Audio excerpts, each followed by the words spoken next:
Good morning, ladies and gentlemen. We stand in a moment for our first hymn. Oh, sorry, that's for tomorrow.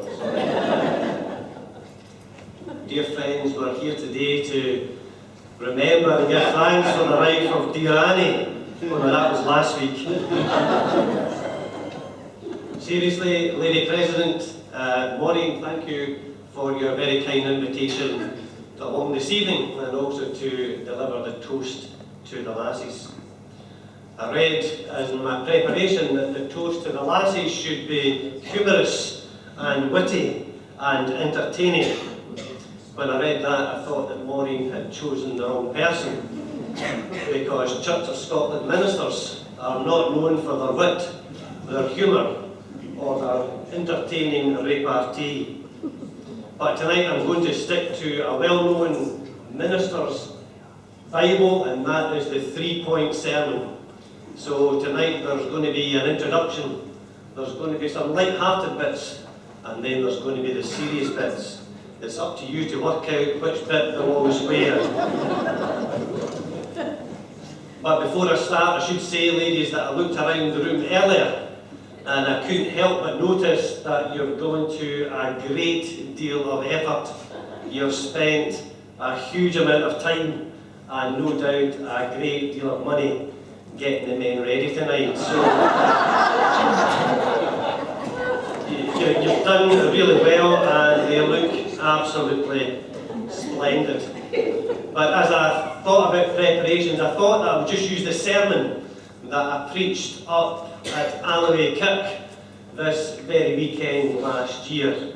But then I realised that half of Alloway Church are here, so that wouldn't be a good idea either. So it was back to the drawing board.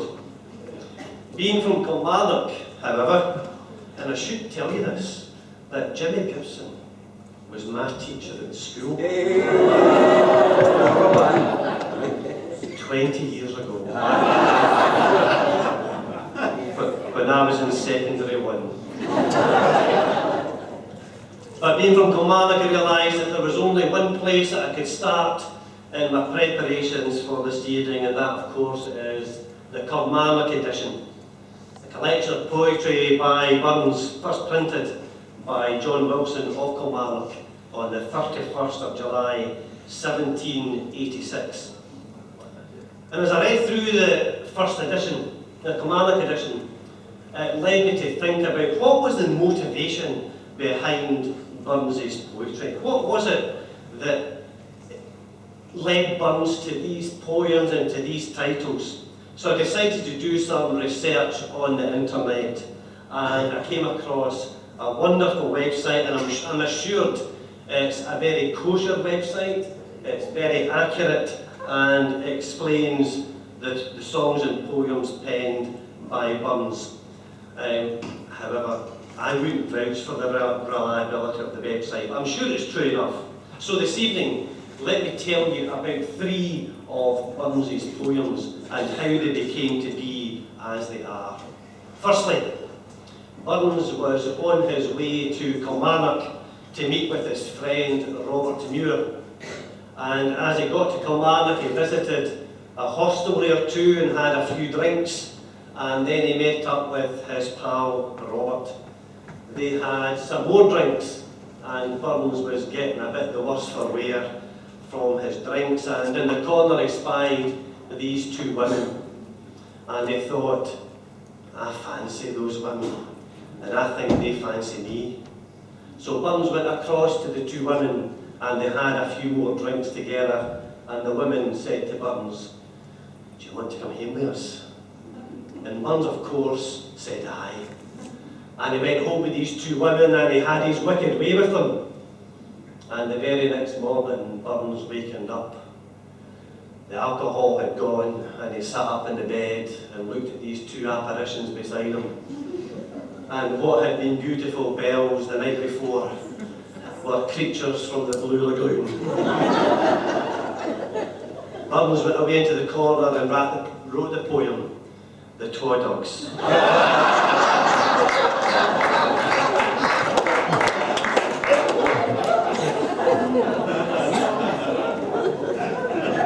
On another occasion, Burns was travelling to Mauchline and he was going to meet up with his best friend Gavin Hamilton.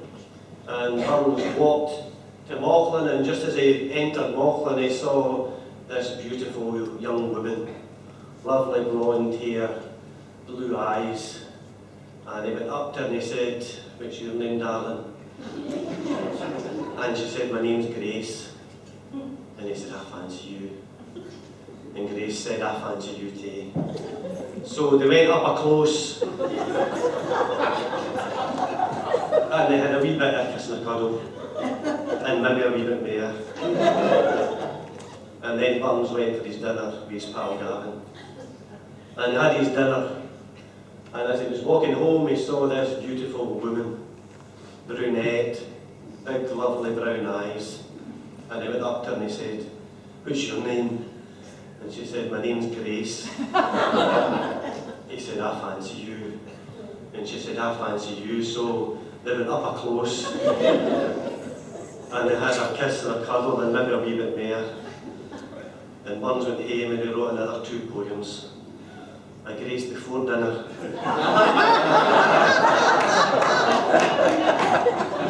and a Grace after dinner.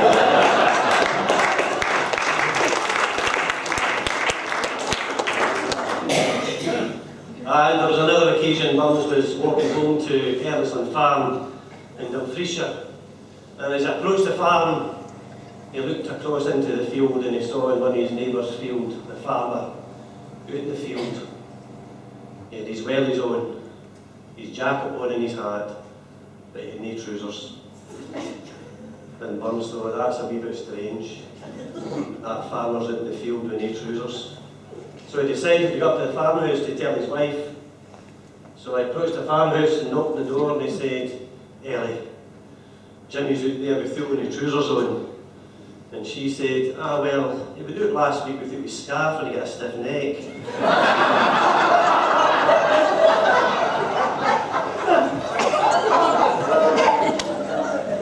And Burns then went home and wrote another poem called "I'll Tell You a Tale of a Wife."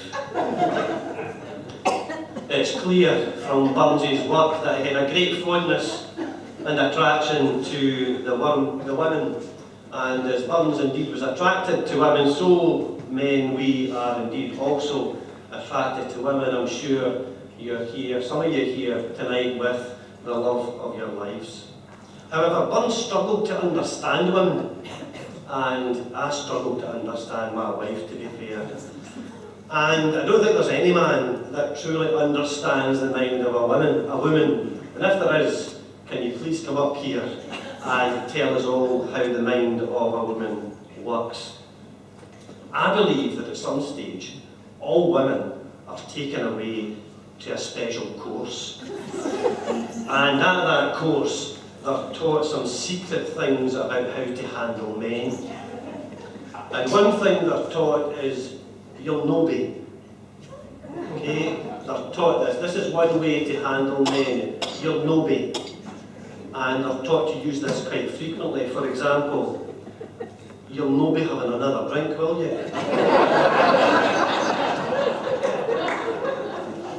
Or they say, you'll no be having a pudding tonight for your tea, will you?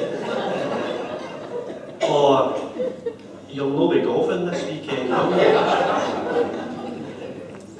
And I think the women are also taught in this course that men know the unknown. So, although they might seem thick at times, men know absolutely everything. And women use this quite often. My wife certainly does. Because you hear a knock at the door, and the woman says, "Who will that be then?" And of course the man should know, shouldn't he? Or the phone rings, and the woman says, "Who will that be?" But the man's supposed to know.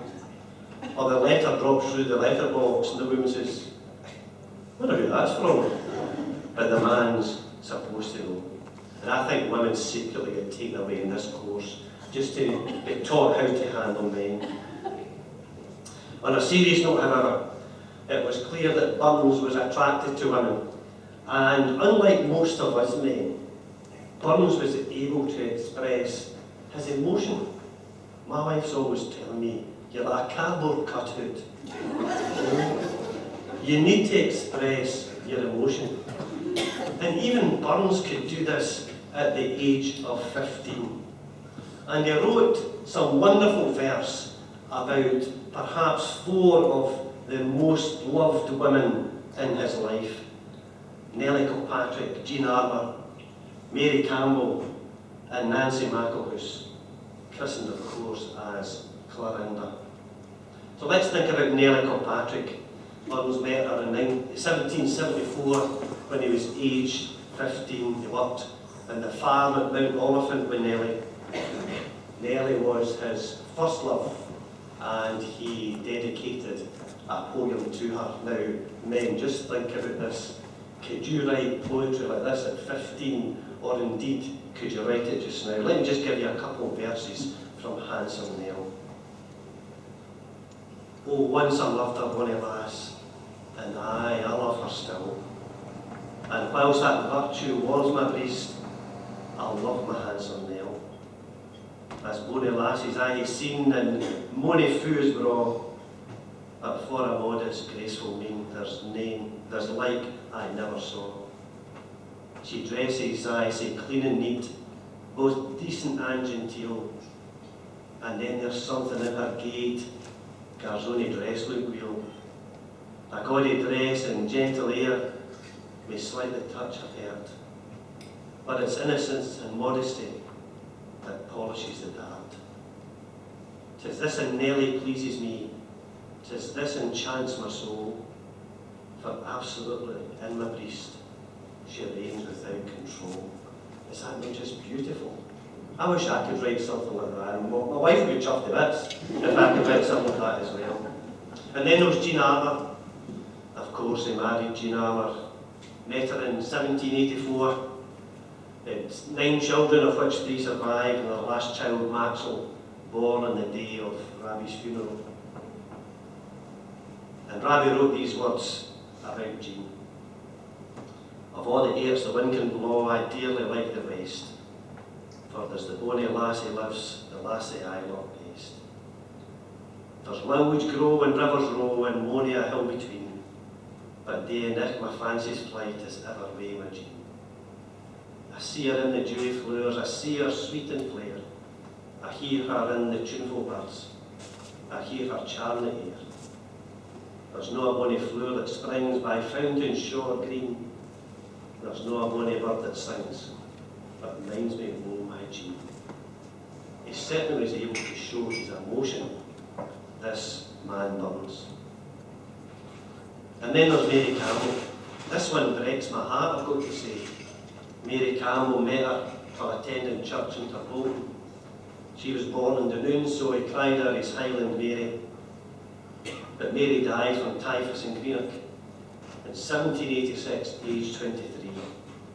And this is what Burns says about Mary. Ye banks and braes and streams around the castle o' Montgomery. Green be your woods and fed your flowers, your waters never drumly.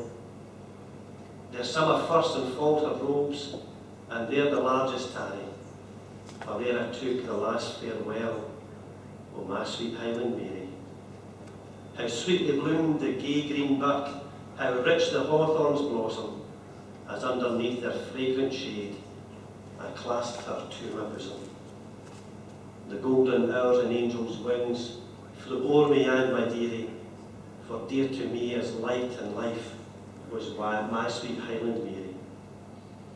With mony a vow and locked embrace, our parting was full tender, and pledging aft to meet again, we tore ourselves asunder. But oh, fell death's untimely frost, that knit my flowers so early, now greens the sod and calms the clay, that wraps my Highland Mary. Oh, pale, pale now those rosy lips, I after kiss sae fondly, and closed for aye the sparkling glance that dwelt on me sae kindly. And mouldering now in silent dust, that hair that loved me dearly, but still within my bosom's core, shall live my Highland Mary. finally, we've got Nancy McElhose. He met Nancy in Edinburgh in 1787. There was a mutual attraction, but Nancy was a strict Calvinist, and she didn't want any dirt sticking to her, so they came up with this pseudonyms, Clarinda and Sylvanda.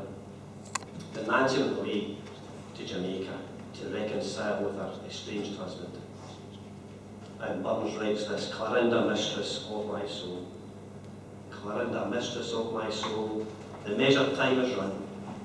The wretch beneath the dreary pole so marks its latest sun. To what dark cave of frozen night shall poor Sylvander he, deprived of thee his life and light, the sun of all his joy? We parted but by these precious drops that fill thy lovely eyes. No other light shall guide my steps till thy bright dreams arise. She, the fair sun of all her sex, has blessed my glorious day, and shall a glimmering planet fix my worship to its ray. So as a conclude, men, perhaps we should try to be more like Burns. We should try to express our emotion to those that we love so dearly. And we can begin by thanking them for their company this evening and for looking so fantastic as they joined us. Gentlemen, can you please be upstanding as we toast the lassies? To the lassies.